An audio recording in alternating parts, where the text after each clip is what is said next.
Good morning class. आज हम नया चैप्टर शुरू करेंगे जिसका नाम है डिसीजन मेकिंग एंड ब्रांचिंग। ठीक है, अब तक हमने जो भी सिंपल प्रोग्राम देखे हैं उसमें या तो इनपुट आउटपुट स्टेटमेंट्स थी या असाइनमेंट स्टेटमेंट्स थी, तो उनका जो फ्लो ऑफ एग्जीक्यूशन है वो सीक्वेंशियल था। फ्लो ऑफ एग्जीक्यूशन को हम कंट्रोल फ्लो भी कहते हैं। तो अब तक जो हमने प्रोग्राम देखे हैं उनका फ्लो ऑफ एग्जीक्यूशन सीक्वेंशियल था। सीक्वेंशियल से हमारा क्या मतलब है, पहले फर्स्ट इंस्ट्रक्शन, फिर सेकंड, फिर थर्ड, ऐसे एग्जीक्यूट होगी। ठीक है, तो सीक्वेंशियल एग्जीक्यूशन में स्टेटमेंट्स एक ऑर्डर में एग्जीक्यूट होंगी। पहली स्टेटमेंट पहले एग्जीक्यूट होगी, बाद वाली स्टेटमेंट बाद में एग्जीक्यूट होगी। ये हमने इस फिगर में दिखा रखा है, ये फ्लो चार्ट है।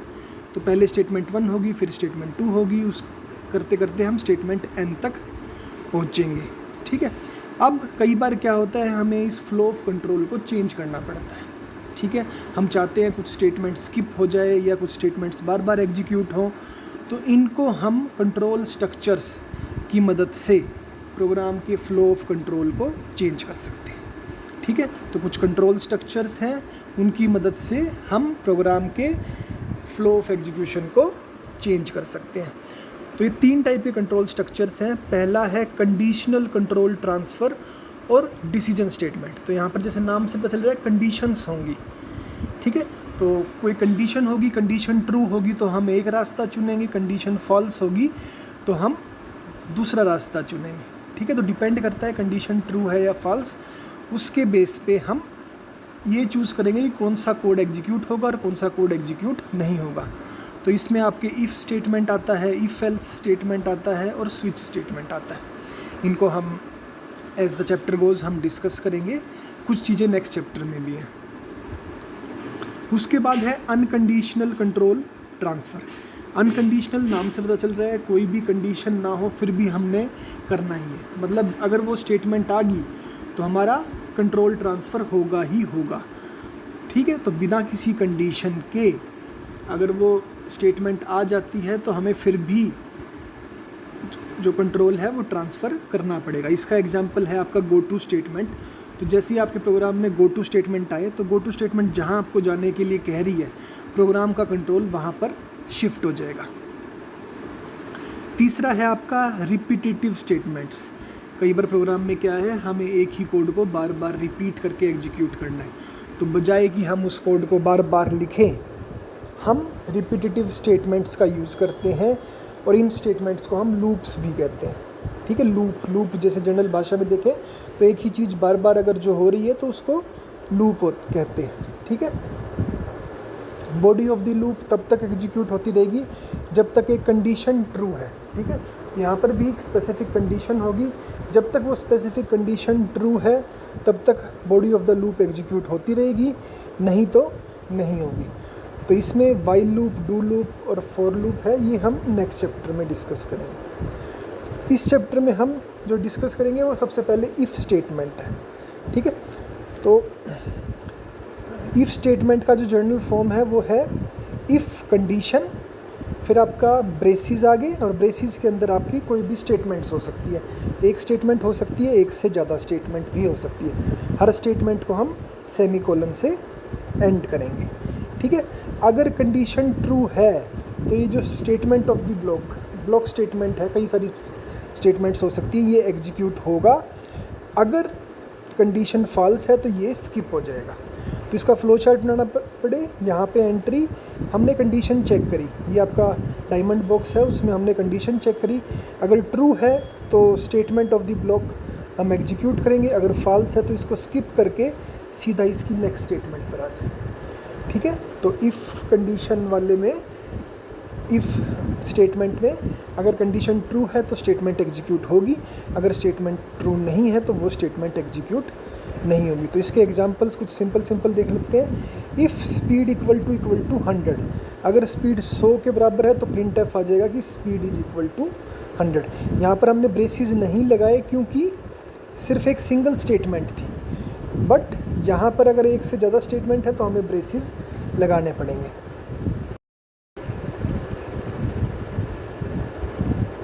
ठीक है,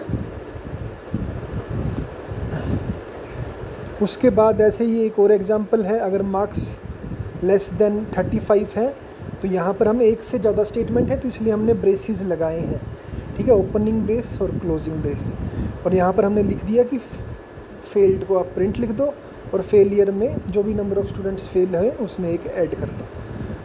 तो इसका एक और एग्जांपल देखते हैं कि सपोज करो हमने दो नंबरों में से लार्जर नंबर फाइंड आउट करना है।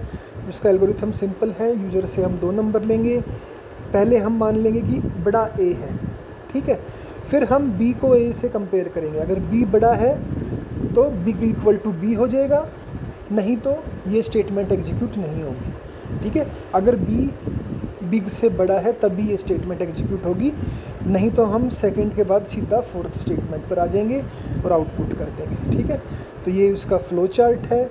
स्टार्ट करा हमने, दो नंबर रीड करे, पहले हमने ए नंबर को बिग माना, फिर हमने क्या कंडीशन चेक करी, अगर बी बड़ा है बिग से तो हम बिग की वैल्यू को चेंज कर देंगे, फॉल्स है तो हमें चेंज करने की ज़रूरत नहीं क्योंकि पहले हमने ए को बड़ा मान लिया है, और आखिरी में हम बिग की वैल्यू को राइट कर देंगे। ये इसका प्रोग्राम है। पहले हमने लाइब्रेरी इंक्लूड करी, फिर हमने फंक्शन मेन फंक्शन बनाया, जो भी चीज़ें सबसे पहले एग्जीक्यूशन मेन फंक्शन से होता है।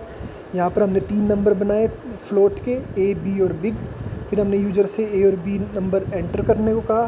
पहले प्रिंट स्टेटमेंट सिर्फ प्रिंट करेगी कि एंटर 2 नंबर्स, उसके बाद यूज़र 2 नंबर एंटर करेगा, वो दोनों नंबर ए और बी में स्टोर हो जाएंगे और वो फ्लोट टाइप के नंबर होंगे।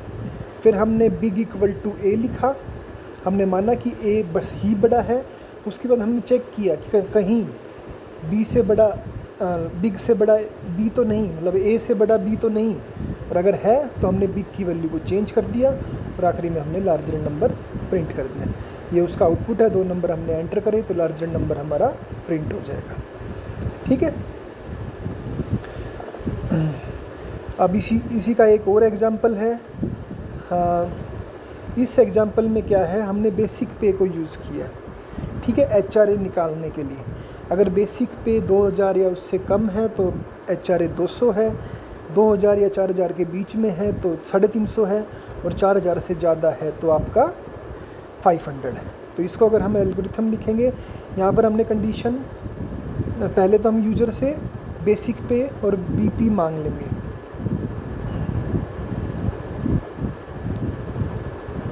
बेसिक पे को हमने BP माना है तो बेसिक पे हम यूज़र से एंटर करवा लेंगे।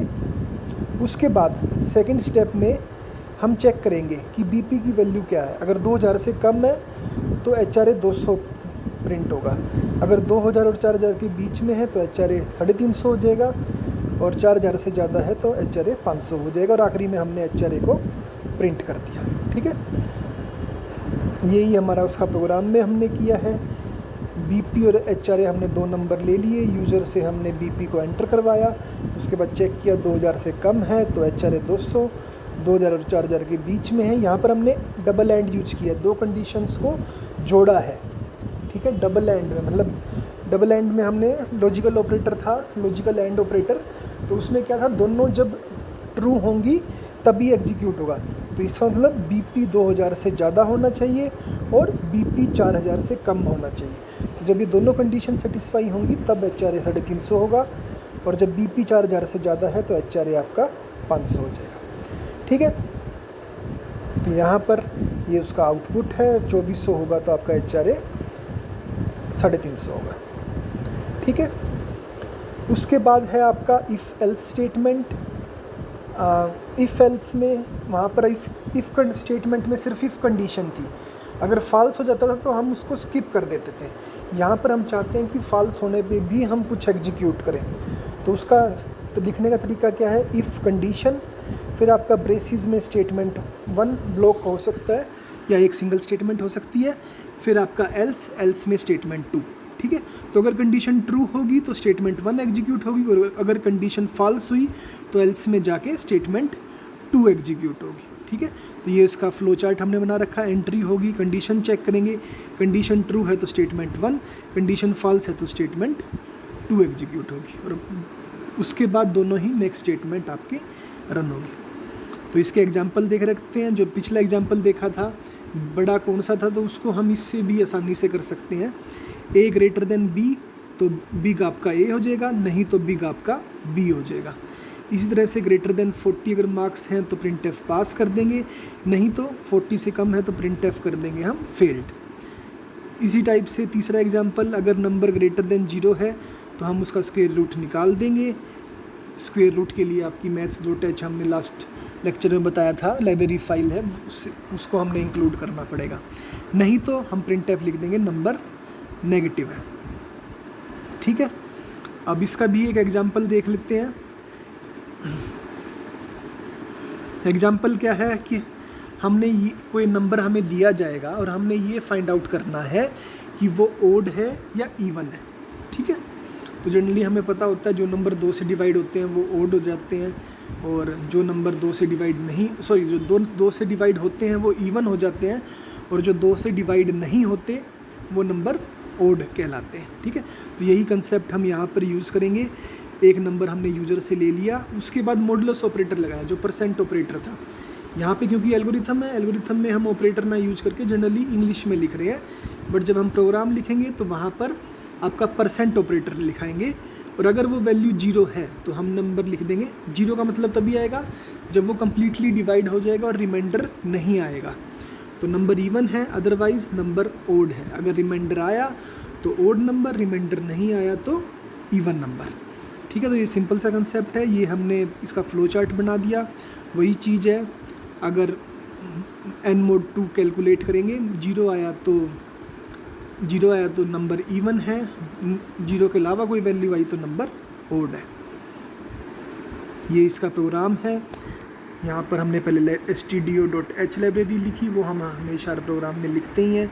उसके बाद आपका मेन फंक्शन के अंदर पहले हमने यूज़र से n वैल्यू, एक वेरिएबल डिक्लेयर किया n वैल्यू का, फिर यूज़र से कहा कि आप एक नंबर एंटर करें, और जो नंबर यूज़र एंटर करेगा वो हमने n में सेव करवा लिया। फिर हमने चेक किया कि n modulus operator, percent operator जो हमने था, इक्वल टू n मॉडुलस 2 बराबर है 0 के या नहीं, क्योंकि यहाँ हम कंपेयर कर रहे हैं तो इसलिए यहाँ पर हम डबल इक्वल टू यूज करेंगे। अगर हम असाइनमेंट कर रहे होते तो यहाँ पर हम सिंगल इक्वल टू यूज करते। तो जब हम कंपैरिजन करेंगे तो यहाँ पर हम डबल इक्वल टू लिखेंगे, और 0 से कंपेयर किया, नंबर इवन है, नहीं तो नंबर ओड है। ठीक है, तो ये हमने कोई नंबर एंटर किया 45, आंसर आया हमारा नंबर इज़ ओड। ठीक है, तो इसके और एग्जांपल्स हैं, वो भी हम देख लेते हैं, आप खुद भी देख सकते हो। तो पहला है कि हम 3 नंबर में से लार्जर अगर हमने निकालना हो तो यूज़र से हम 3 नंबर लेंगे A B C, फिर हम फाइंड आउट करेंगे कि कौन सा बड़ा है। सबसे पहले हम चेक करेंगे A और B में से कौन सा बड़ा है। ठीक है, अगर A greater than B condition true आती है तो A बड़ा है, नहीं तो B बड़ा है। उसके बाद A और B का तो हमें पता लग गया कौन सा बड़ा है, फिर हम उस बड़े को हम C से कंपेयर करेंगे। अगर C बड़ा है तो बिग इक्वल टू C हो जाएगा, नहीं तो हमें बिग की वैल्यू को चेंज करने की ज़रूरत नहीं, और आउटपुट हम बिग कर देंगे। ये इसका फ्लो चार्ट है। 3 नंबर रीड करें, पहले हमने चेक किया A ग्रेटर देन B है या नहीं है। अगर येस है तो बिग इक्वल टू A, और नो है तो बिग इक्वल टू B। उसके बाद हमने दोबारा, तो ये तो हमारी इफ़ एल्स स्टेटमेंट हो जाएगी, येस भी है और नो भी है। यहाँ पर हमारी सिर्फ इफ़ स्टेटमेंट है, अगर C बड़ा है बिग से तो बिग की वैल्यू को चेंज कर देंगे, नहीं तो हम इसको स्किप कर देंगे। तो दोनों ही चीज़ यूज हो रही है, इफ़ स्टेटमेंट भी और इफ़ एल्स स्टेटमेंट भी, और आखिरी में हम बिग की वैल्यू को लिख देंगे। ये उसका प्रोग्राम है। Hash includes stdio.h main function में जाने के बाद हमने 3 तो नंबर डिक्लेयर करे A B C, उसके अलावा एक बिग, सभी को हमने फ्लोट टाइप, तो फ्लोट टाइप के हमने 4 वेरिएबल बनाए A B C और बिग। उसके बाद प्रिंट एफ करा, हमने 3 नंबर्स को एंटर किया, स्कैन एफ किया, स्कैन एफ में तीनों नंबर यूजर से ले लिए तो प्रिंट एफ में एंटर किया। उसके बाद हमने चेक किया A बड़ा है B से या नहीं। अगर A बड़ा है B से तो हम बिग इक्वल टू A लिखेंगे, else big equal to B लिखेंगे। अब यहाँ पे काफ़ी स्मॉल में हमने इफ़ स्टेटमेंट लिख दी है। पहली statement if A is greater than B, अगर होगा ट्रू होगा तो ये चीज़ एग्जीक्यूट होगी, और वो स्टेटमेंट हमने सेमीकोलन से एंड कर दी। फिर हमने एल्स यूज किया और एल्स पार्ट में बिग इक्वल टू बी। तो इसको थोड़ा डिटेल में भी लिख सकते हैं, जैसे ब्रेसिस यूज करके। यहाँ पर विदाउट एनी ब्रेसिस और विदाउट एनी गैप हमने एक ही लाइन में लिखा है। तो उसके बाद अगर सी बड़ा है बिग से तो बिग इक्वल टू सी कर देंगे और लार्जेस्ट नंबर हम एंटर कर देंगे। यहाँ पर ये %6/2 हमने पहले भी डिस्कस किया था, फॉर्मेट स्पेसिफायर है। तो जो भी हम नंबर प्रिंट करेंगे वो डेसिमल के बाद 2 डिजिट्स होंगी और डेसिमल से पहले 6 डिजिट्स की स्पेस लेगा। अगर 0 होंगे तो 0 को शो नहीं करेगा, बट 6 स्पेसिस की स्पेस लेगा। ये यहाँ पर हमने करके दिखा दिया। तो आज के लिए इतना मेरे ख्याल से काफ़ी है। नेस्टेड इफ स्टेटमेंट्स हम नेक्स्ट लेक्चर में करेंगे। उसके अलावा इफ़ एल्स कई सारी स्टेटमेंट्स भी हो सकते हैं, इफ़ एल्स इफ़, तो ये हम आपके नेक्स्ट लेक्चर में डिस्कस करेंगे। Thank you.